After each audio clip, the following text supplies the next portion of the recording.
Viking Mike's Alpine YURT Bar.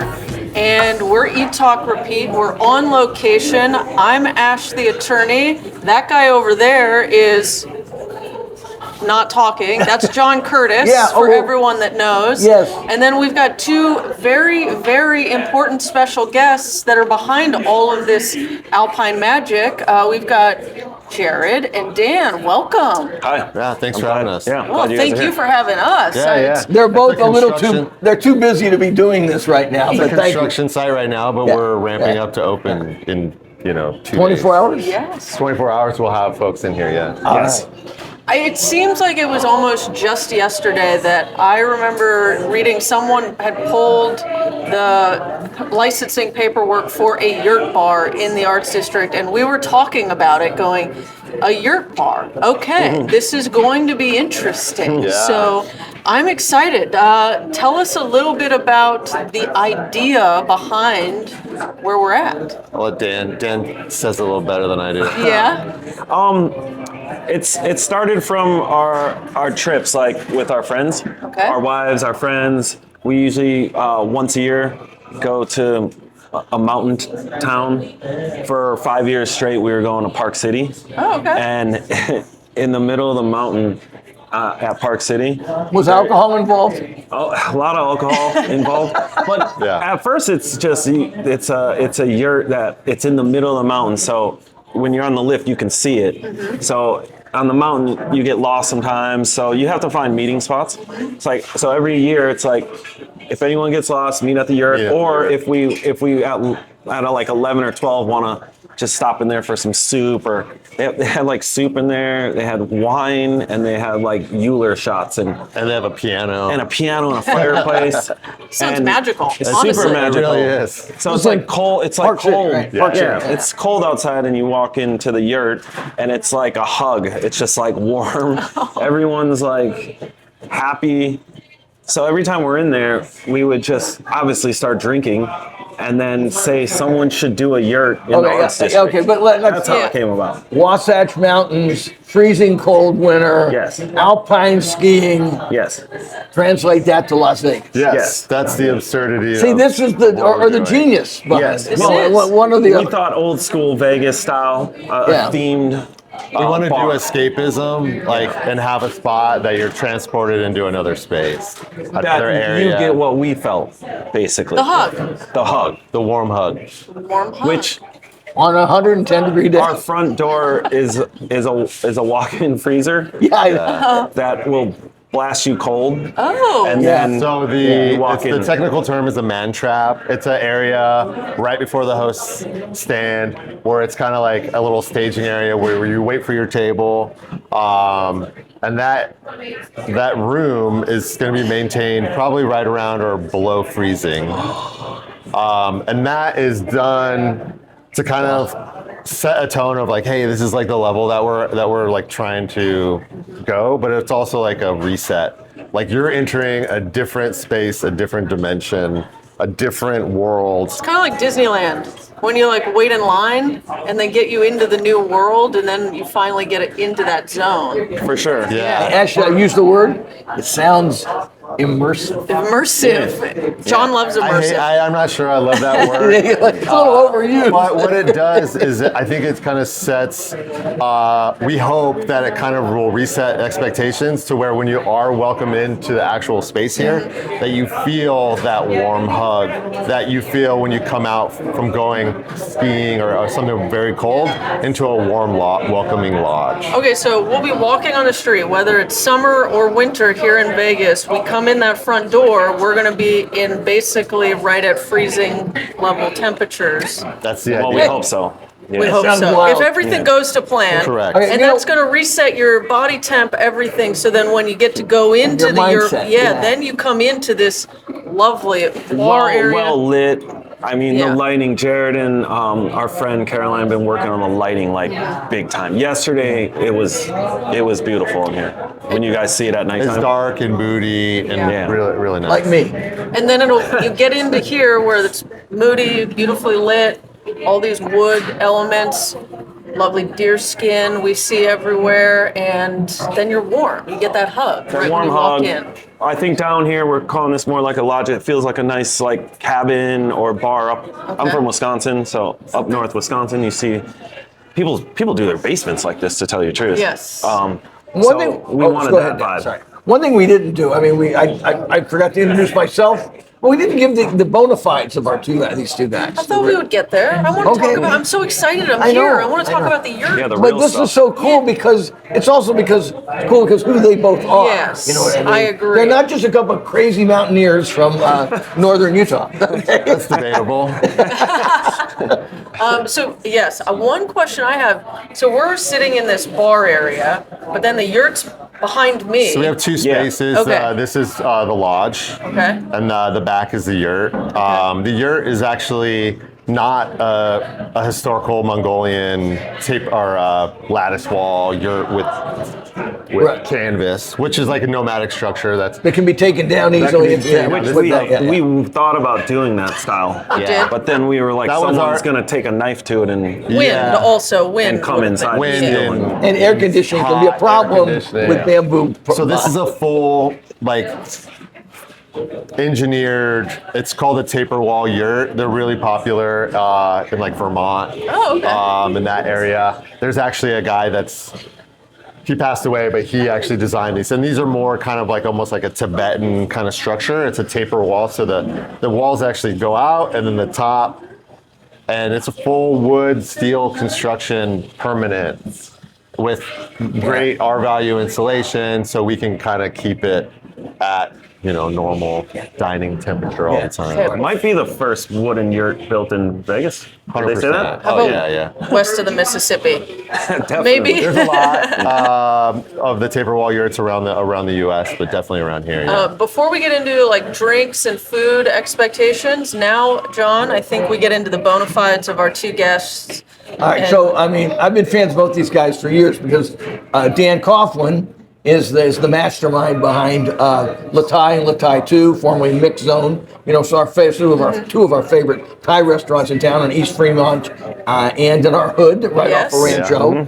And Jerad is he is one of the OGs. I would put him up there with Sambalati, and a few others. Bringing Vesta coffee and upping the Las Vegas coffee game with Vesta coffee.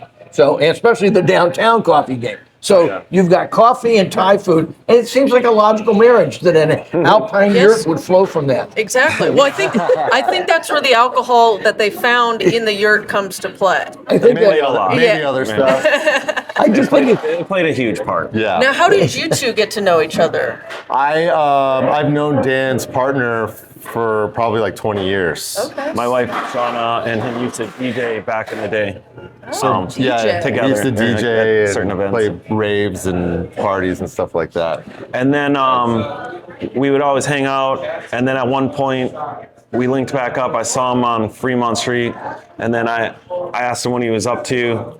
He was talking about like hating his job, and he was teaching himself how to roast coffee beans. And then that turned into, can I see what you're doing? Turned into, what do you want to do with this? He was like, I want to quit, and then I want to quit my job, open up a coffee spot downtown.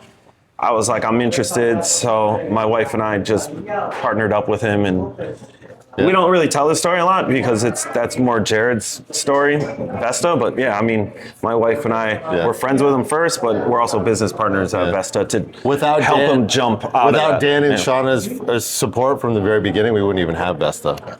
I was all in right away. I was like, I love it. I was like, how many coffee roasters are in LA? He's like, probably over 100. I'm like, how many are in Vegas? He's like, 3. Yeah, exactly. I was like, that's some crazy. And the coffee has exploded downtown, but Vesta was the first. yeah, he still was the best definitely. downtown. I felt like if he can do this, he'll be ahead of the curve. So. What are you? 8 years now? 9 years? 9. That's wild. I love Vesta. It's a neighbors to Salmon Ash Injury Law, and next door. I always joke that we're just actually using your Wi-Fi at our. We're not.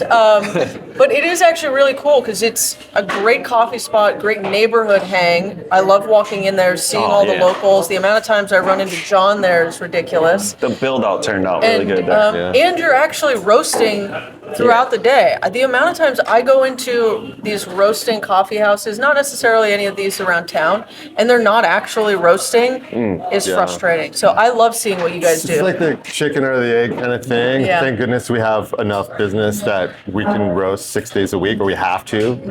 But yeah, it's, and it's Dan, real. I will have to mention that he comes from Las Vegas Thai food royalty. So his family is the owners of the King and I, King right? and I. My mom had the King and I on Tropicana in Maryland since '92. So, but my mom also, before she moved to Vegas, she had the first Thai restaurant in Milwaukee, which her friends had to tell me that. Yeah. Back home, didn't- she never really bragged about it, but they said back in like 1985, no Thai restaurants in Milwaukee. They would all sit around talking about doing it, and just one day I think she just bought a Chinese restaurant from someone who wanted out. Started And cooking then- her own food. So since I was like 5 or 6, I've basically been in a restaurant or kitchen. And Because that style too, like you don't see them; they worked nonstop. Yeah. Oh, So if you want to even see your parents, you got to be at the restaurant. Yeah. Yeah. They were doing doubles all the time back then. And that led you to open your first spot, which was a giant debate between the food gal and John the other night, was the evolution of Latai from The mix zone. Charleston, The from Mix Zone. Yeah. So I decided to move here 2007 to try to do a restaurant my own, and my mom helped me find this couple who wanted out, and she found me Mix Zone for fairly cheap that had all the equipment in there, and I just decided to jump in. Realized real quick that this is harder than I thought. By yourself. It's real construction. It's really going on hard. I know. right now, yeah. I love it. I feel like I'm part of it. Good. So yeah, that's just a quick story, and then that turned into getting better and better, and then it's like downtown was kind of a lot of young kids were hanging out down there, Jerad and my wife and a lot of their friends, and just no food scene down there. So that's why I jumped to Fremont. I was like, I think it's a good move. Right, So, and that was a hit from day one. I remember. You can tell they're getting ready. They're getting ready. We're squeezing this in at the Okay. final hour. Okay, let's get a few questions for our guests here before we. Sure. And remember, it's Viking Mike's Alpine YURT Bar. Who is Viking Mike? Yeah. Great question. there's two stories, but There's two. So the first story. I'll do the. So Viking Mike is a fictional character. It's kind of like his spirit lives on in this building. That's one portion. That's the fictional one. That kind of helps us when we think about making decisions for like look and feel and like how things are. This is like thought in like the eyes of a Viking. What would Viking Mike want? What would Viking Mike? Yeah, okay. What would Viking Mike do? Is what What would be the Viking Mike vibe? Viking Mike is like a snowy Viking Alpine character that got separated from his group and he's out in the snow on his own, and this is kind of his refuge. And he needs a drink. He's a big guy that's kind of a lush, and he's a jolly guy he's that huggable. likes to huggable and likes to tell Big stories. biker, huggable I like Viking. it. Tell stories. Okay. Yeah. So for us, we're gonna try to create a little bit more of a social environment. Try to get people to connect that might not normally connect. There's seating arrangements in the yurt that are kind of limited based on space that might put you up next to another table. I love There's certain it. service elements that we're gonna surprise people with that hopefully encourage conversations with their neighbors. Which, when you're in a yurt, that's actually what happens. Like, Yep. because Because you're all crowded in there. You're crowded in there, and you're just you bump into someone. Oh, hey, what are you eating? What are you drinking? That's kind of the vibe we want. What is that you've got over there? Can I Yeah. use this chair and stuff For like sure. that? Totally. You know, Yeah. wine service may come with an extra glass. Yeah. I like it. No. Hey, Things here you like go. that. Yeah. Very There will be cool. no pillaging though. Okay, we'll all be friends. No. Keep an eye on that guy. If anyone's a Yeah. pillager, it's him. And then Dan will give you the other mic. The alt Mike. Well, our friend Mike, who's actually here, he moved back to New York, but he was on one of these trips in Park City with us, him and his wife, Amy, and they were kind of contemplating whether or not they should stay in Vegas or move back to New York. And we were like, dude, we got this concept. Like, we want to do a yurt, and you should run it because he's a bar guy and very good with beers and wines. They're like, oh, dude, well, you could stay in.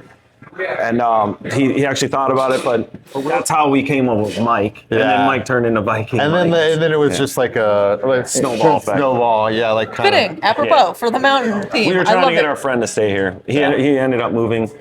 But he actually did come back to help us with the opening. He's actually helping us right now, yeah. So tell us about, I mean, I'm more of a food guy than a booze guy. Yes. But I love the fact you're going to have all these, like, Norwegian, akavits and things like that, so right? the bar program is heavy European influence, a lot of aquavit, a lot of gin, very wintry vibe for the cocktails. We're probably gonna do a solstice menu, so winter solstice, summer solstice.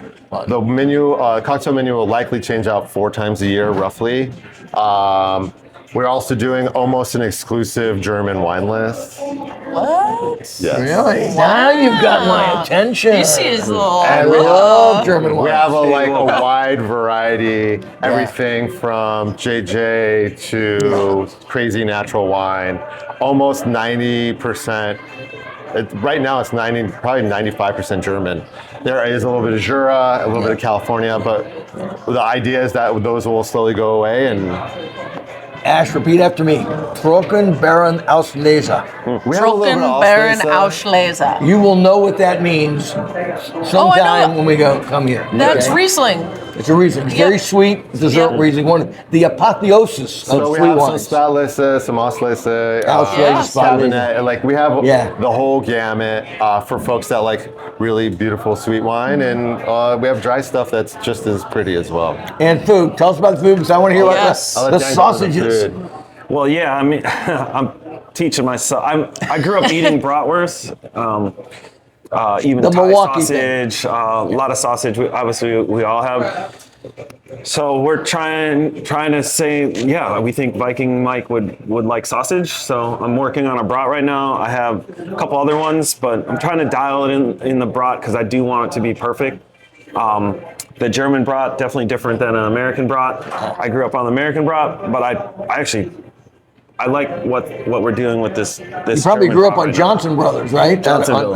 Johnsonville. Thank you. Beer and brats. But yeah, I'm doing a German style.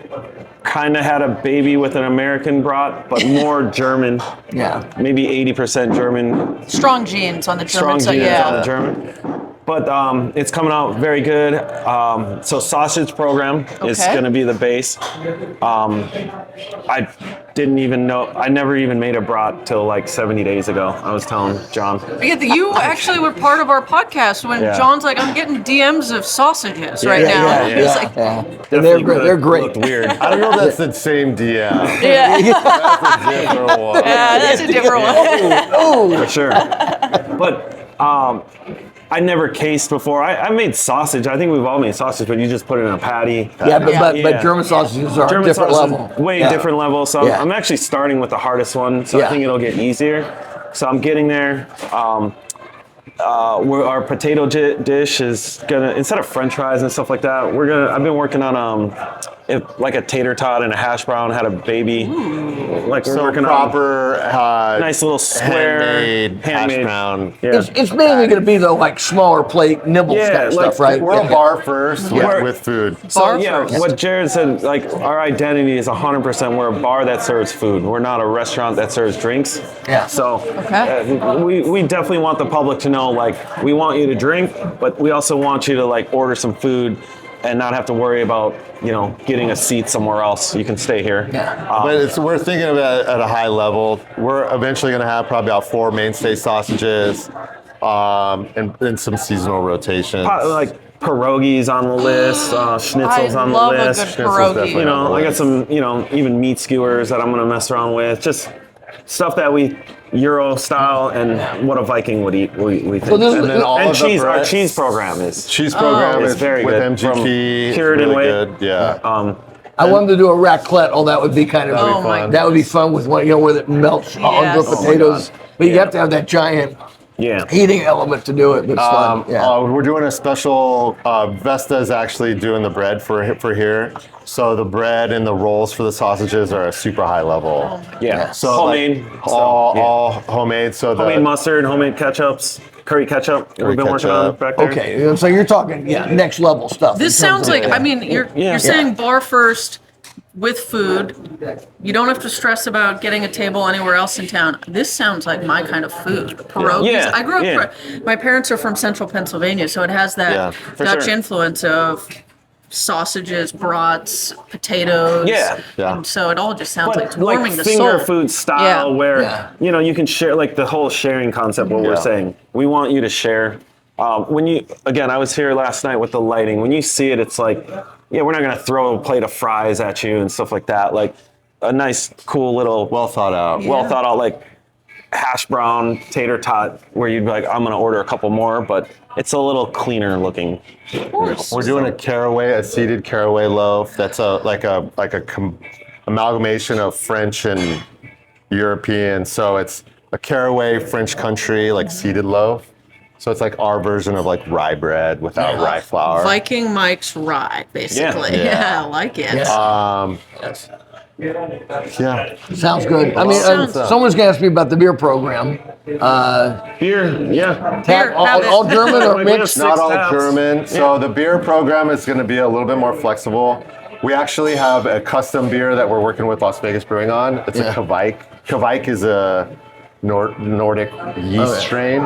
It's like a fast fermenting yeast strain. So we're doing Kvike, and then we'll have, Rainier is going to be our American. Just clean, light. So we got high-low going on a lot. So we have Rainier and Shiner, but we also have like really nice IPA. So the beer will be a good, well-curated, just as how the wines are going to be super curated, the beer is going to be on that level as well. Okay, and I've got to ask, my people will want to know, will there be an espresso martini? Oh no, don't ruin this place.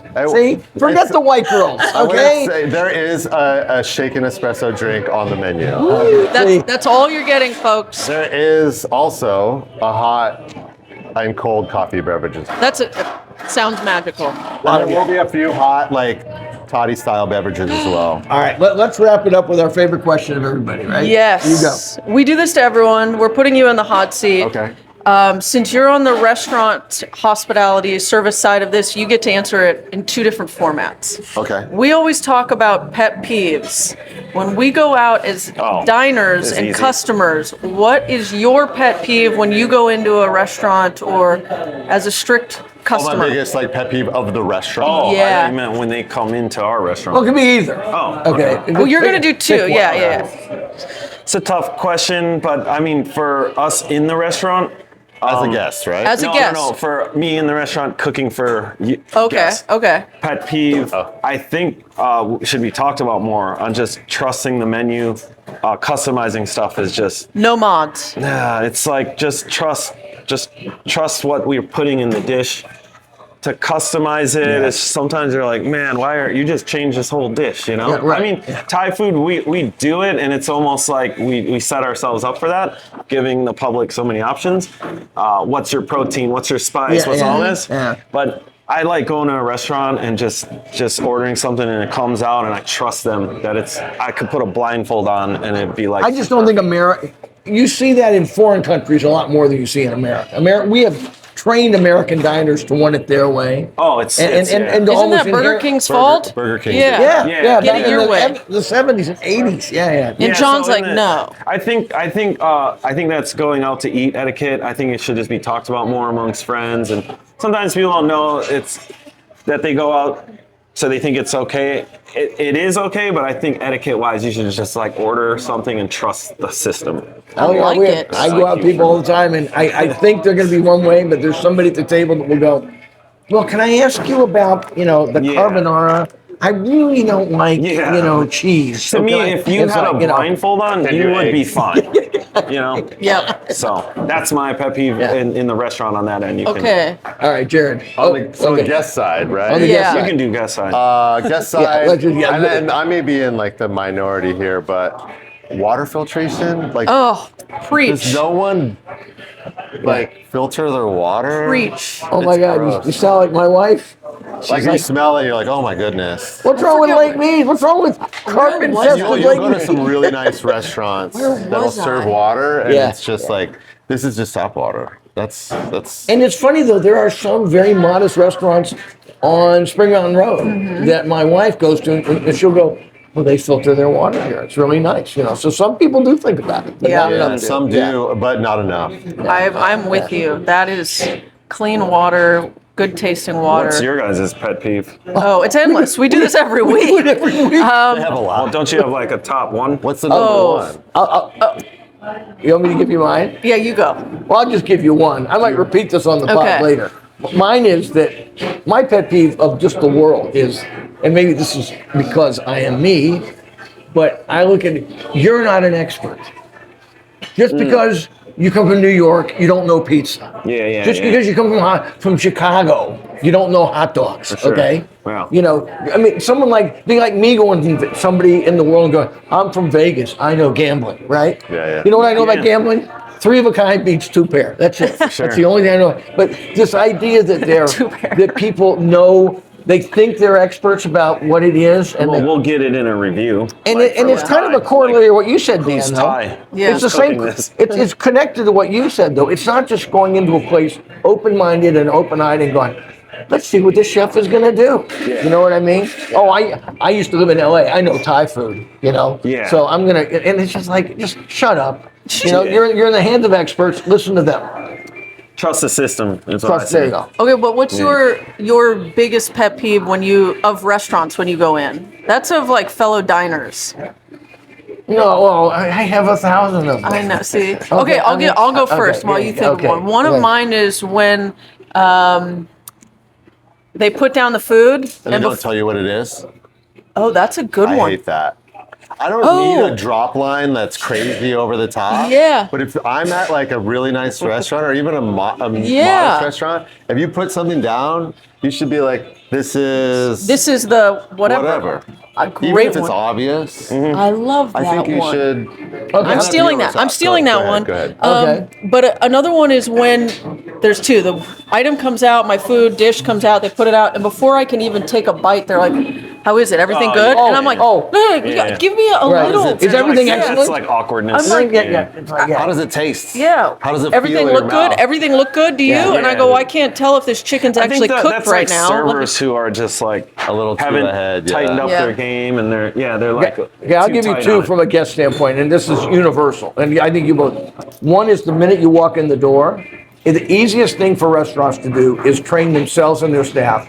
And whether it's, sorry young ladies out there, whether you're a brainless teenage girl that looks good in a tight skirt, or yourself, just that eye contact and that friendly, Oh, yeah. thank you for being here. It's just, Welcome. we're happy you're here. And that should be the first. It should be eye contact. It should be tone of voice. And even if you're scrambled, you know, teach the 19-year-old girl to go, I'm sorry, so man, we are busy. Can you please wait for a minute? You know what I mean? And you go, I feel good now that I am here. Yeah. So that's my A little first. communication goes a long way. Well, and a our smile. communication is just tanked lately. Oh yeah, so- the ones who won't look you in the eye, like Yeah. you want a cappuccino? Like you gotta own a room, yeah. own a table, Yes. like you Yes. said. Like you gotta just own it. I think the server thing. Sometimes there's just servers that just can't like puff up and be like, I got this. You know, they're just a little nervous on everything. Yeah, they get a little. You gotta nervous. own the table. You gotta, yeah, you have to be confident and be like, I have your best interests at hand. Yes. I'm Yeah. gonna take care of this for you. Yep, exactly. Okay. If let you me- show that weakness, sometimes the guests will take advantage of that. Yeah. Okay, 2 more. One, this is to me. Americans, you all serve your wine. Your red wine's too warm. You know, your white wine's too warm. Come on, Your John. red wine's too warm and your white wine's too cold. Okay, room temperature red does not mean 72 degrees, right? Yeah. And you chill your white wines, but you don't chill them to almost freezing. Yeah. Yeah. But nobody gets it. It really bothers me with red wines. So as long as white wine is you kind of will cool, never see a it's bottle of okay. wine on our back bar. Yeah. And that's it. When you're sitting there. It'll never be on top of a Yeah. heat-producing Or a refrigerator. refrigerator. Yeah. All of our wines are going to be chilled. Okay. Yeah. Some probably too cold for. Yeah, but you know, That's fine. You have time. Let it warm up. Are you it's gonna have better a to be a coat little room? too Can I leave cool than a coat little here? too warm. Exactly. I don't know if we're gonna have a coat room, but Oh, it's only going to be cold in the we should have, We're gonna have some coats up front coats. for the Just for the walk right host. through. Just walk right through. Hey, one more pet peeve. One more for One me? more. You asked me. I'm giving you a Oh, bunch. you're going. Okay, one more. And guys, servers that disappear after the last course hits the table, and then you don't see them again. Yeah. You know, yeah, I know. Every restaurant person knows that one. Waiting for the check They're so or good, something. and then it's yeah. suddenly like they forget about you when they put that last dessert down. Gotta end strong. You gotta end strong, And it's yeah. like, I need more water now, another refill. Oh, I need the check. You know, where'd they go? For sure.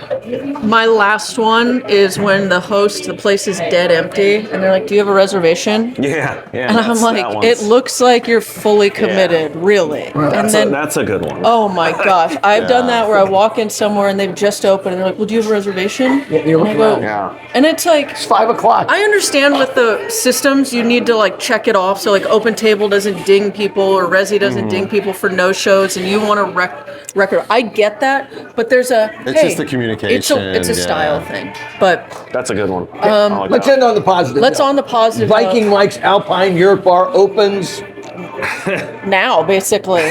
But when you hear this, it'll be open. Yes. When you hear this, it will be open. Yeah. Oh yeah, hopefully Friday.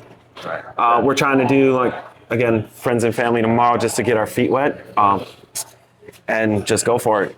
They're never easy openings. You'll see suck. a lot of Yeah. continual changes through the next month. You'll see a lot of exterior things that aren't complete that are going to get finished, but we're going to be in here serving and making it better every day. Well, we're really excited to have you as a neighbor.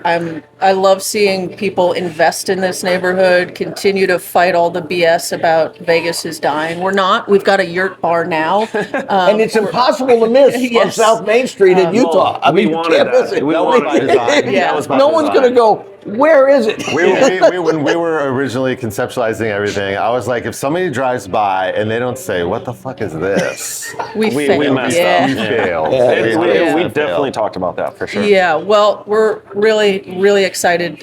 Thank you for doing this. I know Yeah, everyone heard the thanks, construction. Sean. So everyone, Yeah. check out Viking Mike's Alpine YURT Bar, and Well, they're opening. And just come enjoy it and see how it evolves and grows as they're open, and have fun. And that's a wrap. All right, thanks, us. Yeah. Yeah, that was awesome.